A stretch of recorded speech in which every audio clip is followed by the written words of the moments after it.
কিছু ওষুধ ব্যবসায়ী তাদের আচরণ নিয়ে আমার কাছে অনেক কমপ্লেইন আছে।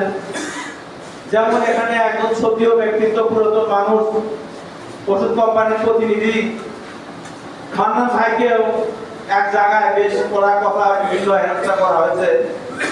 এই ব্যাপারে রব্বানী ভাই ও মতিউর ভাইকে আমি খুব শক্ত নির্দেশনা দিয়েছিলাম, অন্যায়ভাবে কোনো ওষুধ ব্যবসায়ী তাদের অত্যাচার করলে, অন্যায়ভাবে বিরক্ত করলে সেই দোকান বন্ধ করে দিবেন। বগুড়া জেলা বিসিডিএস আপনাদের সাথে চাই এখানে আপনাদের এই বন্দর শাখার অভিষেক অনুষ্ঠানে জেলা বিসিডিএস কে অবগত করে শুধু দাওয়াত দিয়েছেন।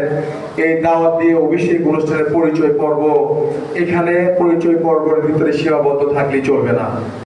নিলাম আমরা যে দায়িত্ব গ্রহণ করলাম তাদের একটা অনুরোধ করব, বিগত দিনের থেকে শিক্ষা গ্রহণ করে আগামী দিনে আপনারা অগ্রসর হবেন। আমাদের কাছে একটি দাবি রাখবো, আমার বাবা মৃত্যু সজ্জায়, আপনারা অনেকে শুনছেন যে ওনার 70% কিডনি নষ্ট হয়ে গেছে, উনি বিছনায় পড়ে আছে। তো বিগত ফেব্রুয়ারি মাসের একেবারে শেষ পর্যায়ে এই হলরুমে বসে বিগত কমিটিকে বিলুপ্ত করে আমাদেরকে 2 সদস্যের একটি আহ্বায়ক কমিটি গঠন করা হয়েছিল।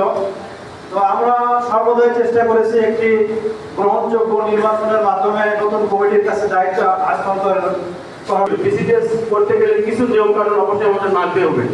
বিসিডিএস করতে হলে আমাদের সবার ড্রাগ লাইসেন্স থাকতে হবে দেখতে চাই। এবং আজকে যারা নামজা বুড়িগঞ্জ নতুন কমিটি কার্যক্রম হাতে নিয়েছে, দুর্বার গতিতে আপনাদের কর্মকাণ্ড চালিয়ে যাবেন। আমার একটাই, তরিকুল ভাইদের প্রতি আমার একটাই দাবি থাকবে, সেটা হচ্ছে ভাই আপনারা এখানে নতুন দায়িত্ব নিচ্ছেন, আপনাদের সঙ্গে আমাদের কাজ হয়নি, এই নতুন হবে। এর আগে মুজাহার ভাইদের সঙ্গে আমরা কাজ করেছি, আপনারা ঠিক ওই রকম আমাদের সঙ্গে আন্তরিকতার সাথে পুরো শেখগঞ্জকে আমরা বিসিডিএস এর যে সদস্যবৃন্দ আছে আমরা এক পরিবারে আমরা থাকি। এখান থেকে আজকে 6 বছর আমরা সফলতার সহিত এটা চালিয়ে এসেছি। বর্তমানে 25 সালে মার্চ মাসে এই কমিটিটা ভেঙে দেওয়া হয় এবং তখন থেকে সময়ের পরিবর্তনে এখন এসে আমার ছোট ভাইদের হাতে আমরা এটা অর্পণ করেছি।